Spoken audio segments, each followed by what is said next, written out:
अस्सलाम वालेकुम रहमतुल्लाहि व बरकातहू। ये मैंने दाल चाय की रेसिपी बनाई है।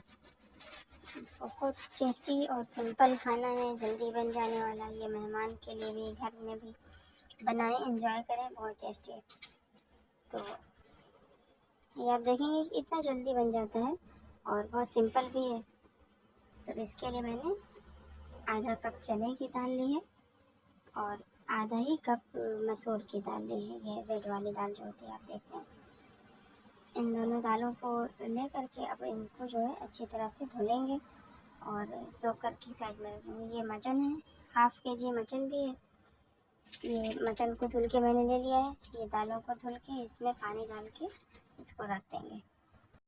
बस ये थोड़ा पानी डालना है ताकि दाल उसमें थोड़ा सॉफ्ट हो जाए, थोड़ा सॉफ्ट हो जाएंगे, भीगे रहेंगे जब तक। फिर इधर मैंने कुकर ले लिया है, इसमें मटन डाल दूँगी। सारी चीज़ें एक साथ में ही डाल देंगे। बहुत जल्दी से, आसानी से रेसिपी बन जाती है, बहुत झटपट। कोई अचानक आपके घर मेहमान आ गया, आप फटाक से तैयार कीजिए, खिला दीजिए।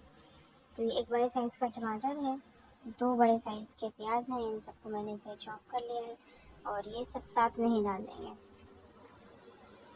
कोई ऐसा नहीं है कि अब मटन को भूनना है, पकाना है पहले, फिर वो करना है, कुछ भी नहीं। बस सिंपल सारा कुछ एक साथ में डालिए। ये सारे कुछ मसाले हैं, गरम मसाला, मिर्चा पाउडर, धनिया पाउडर, थोड़ा सा गोटा मिर्चा पाउडर है और थोड़ा सा भुना जीरा का पाउडर है, गरम मसाला है, हल्दी है। ये तमाम मसाले अच्छी तरह से ले करके इनको पूरे एक साथ में डाल देंगे। और 3 बड़ी इलायची ली मैंने। बड़ी इलायची को कूट के हल्का सा, यानी जैसे उसका ऊपर का हिस्सा थोड़ा सा तोड़ देंगे तो उसकी खुशबू पूरी आ जाती है। तेज़ पत्ते हैं 2, 1 दालचीनी का टुकड़ा है, 1 चम्मच नमक है। सारा कुछ एक साथ में ही डाल देना है। नमक खैर आप अपने टेस्ट के अकॉर्डिंग डालिए। और ये थोड़ा सा मैंने हरी मिर्च और लहसुन को ऐसे कूट लिया था उसमें, तो कूट करके वो डालेंगे और साथ में 1 गिलास पानी डाल देंगे। पानी थोड़ा इसलिए डालना है ताकि नीचे मटन लग न जाए। वैसे तो मटन अपना भी पानी रिलीज़ करेगा। और ये तेल डाल देंगे हम, कुकिंग ऑयल कोई भी जो आप यूज़ करते हैं 2 चम्मच भर के डाल देंगे। ये सारी चीज़ें हमने इसमें डाल दी हैं। तो अब इसको अच्छी तरह से मिक्स करके और प्रॉपर मिक्स कर लें ताकि मिर्चा नमक जो भी कुछ डाला है इसमें सब गोश्त में अच्छी तरह से मिक्स हो जाए। तो अब सारा कुछ मिक्स करके उसके बाद लिड लगा दिए है और अब इसको पकने के लिए रख देंगे। कम से कम 3 सीटी अभी स्टार्टिंग में आ जाना चाहिए। तो जिस टाइम हम कुकर रखेंगे यहाँ पर देखेंगे कि फ्लेम जो है वो फुल है। जब 1 सीटी आ गई है तो अब यहाँ पर फ्लेम को कम करेंगे और इस तरह से 2 सीटी और आने देंगे। 2 सीटी आने के बाद जो है फ्लेम बिल्कुल कम कर दिया है और अब देखेंगे कि जैसे ही थोड़ा सा फ्लेम कम करने के बाद 1 से 2 मिनट रखेंगे, फिर इसको बंद कर देंगे। अब इसका वेट करेंगे ताकि गैस निकल जाए। यहाँ पर आप देखिए कि ये मैंने खोला है तो कितने अच्छे से सारी चीज़ें पक चुकी हैं। अब आप चला करके देखेंगे तो क्या है कि गोश्त थोड़ा थोड़ा सा भी उसमें कसर बाकी होगी, पूरा ना गला हो, यानी 80% तक आपका मटन गल जाना चाहिए। अब यहाँ पर जब सारी चीज़ें हमने मिक्स कर ली हैं, अब यहाँ पे फ्लेम ऑन करके थोड़ा सा उसको भूनेंगे और फिर इसी साथ में दाल डाल करके हम उसको पकने के लिए रख देंगे। यहाँ देखिए थोड़ी देर पका लिया, इसको भून लिया है ताकि ये सब चीज़ें अच्छे से, जो प्याज वगैरह गल गए हैं, तो वो मिक्स हो जाए गोश्त में। क्योंकि फिर जब हम दाल डाल देंगे तो उनको बहुत ज़्यादा मिक्स नहीं करना है ताकि दाल टूट ना जाए। तो इसलिए इस स्टेज पर सारी चीज़ों को थोड़ी देर मिक्स कर लेना है, भून लेना है, ताकि ये मटन में अच्छे से मिक्स भी हो जाए और सब चीज़ें जो गली हुई हैं वो बिल्कुल से मेल्ट हो जाए और मिक्सअप हो जाए सारा कुछ। अब यहाँ पे ये तकरीबन ये पक चुका है, प्याज वगैरह मिक्स हो गए। अब यहाँ पे दाल डाल करके रख देना है। तो इतनी देर में तकरीबन ये 10 से 15 मिनट ही सिर्फ ये दाल सोख हुई है, बहुत ज़्यादा नहीं सोख करना है। तो अब यहाँ पे दाल भी डाल देंगे और चूँकि इसमें चने की दाल है ना, इसलिए सोख कर लिया है, वरना तो डायरेक्ट में डाल सकते हैं आप। थोड़ी देर इसको डाल कर फिर अब यहाँ पर फिर थोड़ा पानी डाल देना है और इन सब चीज़ों को भी हम इतनी देर पकाएंगे कि 2 सीटी और आ जाए। तो सब चीज़ों को एक बार अच्छी तरह से फिर से मिक्स कर दीजिए ताकि दाल कहीं इकट्ठा या जमी जमी ना हो, सब चीज़ें मिक्स हो जाएँ। फिर लिड लगा के यहाँ पे रख देंगे और इसको 2 सीटी आने तक पकाएंगे। तो यहाँ पे देखेंगे कि सीटी आने लगी है। तो अब जब 2 सीटी आ जाएगी तो गैस को यहाँ पे बंद कर देंगे। आप देखेंगे कि इतनी झटपट बनने वाली रेसिपी और इतनी टेस्टी ज़बरदस्त होती है, आप खाएंगे तो मज़ा ही आ जाएगा। आप जिसको खिलाएंगे वो पूछेगा आपसे कि ये कैसे बनाया है। अब ये ऑलमोस्ट यहाँ पे ये तकरीबन तैयार हो गया है, गैस बंद कर दिया है। अब देखेंगे कि दाल गल गई है कि नहीं, तो चेक कर लेते हैं। ये देखिए माशाल्लाह से कितना अच्छा कलर भी आया है और बेहतरीन ये बन गया है।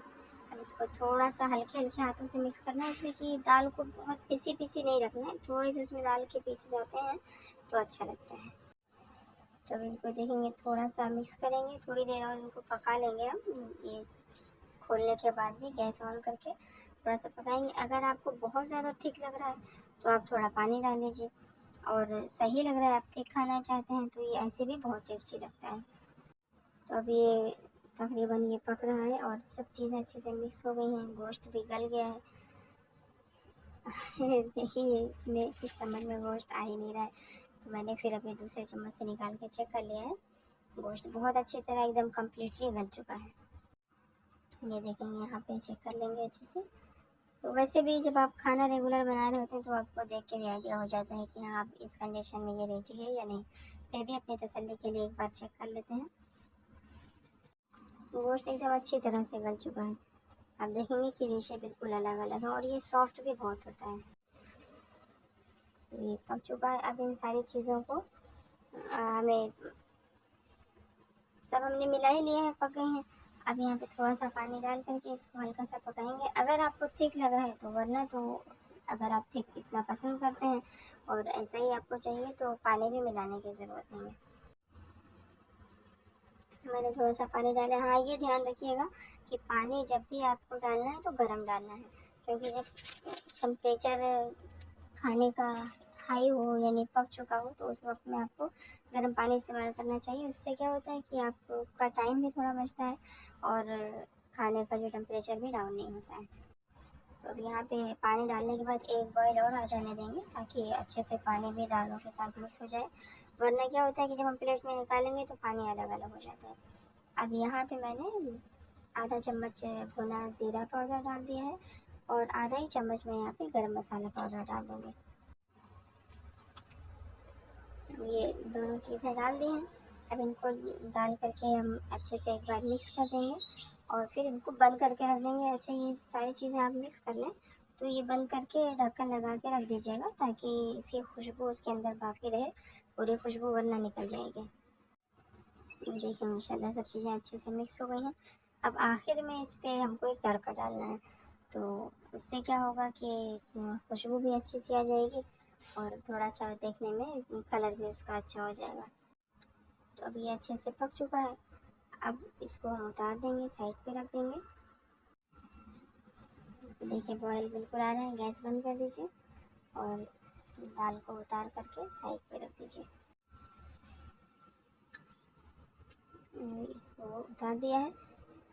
अच्छा हमको दाल बघारने के लिए प्याज लेना है, ये मैंने पहले ही इसमें वो डाल दिया था तेल। तो तेल थोड़ा सा गर्म हो जाएगा, फिर ज़ीरा 1 चम्मच डाल दीजिए। ज़ीरा अच्छे से जब चटकने लग जाएगा तो फिर यहाँ पर आपको प्याज डालनी है। यहाँ पर आप चाहें तो हरी मिर्चें भी डाल सकते हैं तड़के में, हरी मिर्चें डालने से भी टेस्ट अच्छा हो जाता है। लेकिन अगर आप हरी मिर्चें डालना चाहते हैं तो प्याज जब लाल होने लग जाएगा, जब गोल्डन उसका कलर चेंज होने लग जाएगा, तब हरी मिर्चें शामिल कीजिएगा। मैंने हरी मिर्चें इसमें ऐसे बघार में नहीं डाली हैं, बाद में ऊपर से काट करके थोड़ी सी डालती हैं। प्याज को स्लो आंच पे, मीडियम आंच पे आहिस्ता आहिस्ता भूनना है। प्याज आप कभी भी आप फ्राई करें तो उनको बहुत तेज़ आंच पे नहीं भूनना है, वरना क्या होता है कि वो अंदर से कच्चे रहते हैं और ऊपर से फ़ौरन जलने लग जाते हैं, फिर वो उसमें कलर भी उतना अच्छा नहीं आता है और टेस्ट भी ख़राब हो जाता है। तो हल्की हल्की आंच पे खाना बनाना है आपको तो पेशेंस तो रखना ही पड़ेगा। अगर जायका चाहते हैं, तारीफ़ चाहते हैं तो खाना बहुत पेशेंस के साथ बनाना पड़ेगा, तो टेस्ट भी फिर वैसे ही आता है, वैसे लोग पसंद भी करते हैं। अब यहाँ पे देखेंगे कि आप कलर प्याज का अच्छे से गोल्डन हो चुका है। यहाँ पे मैंने गैस बंद कर दी है और इसमें तड़का डाल देंगे।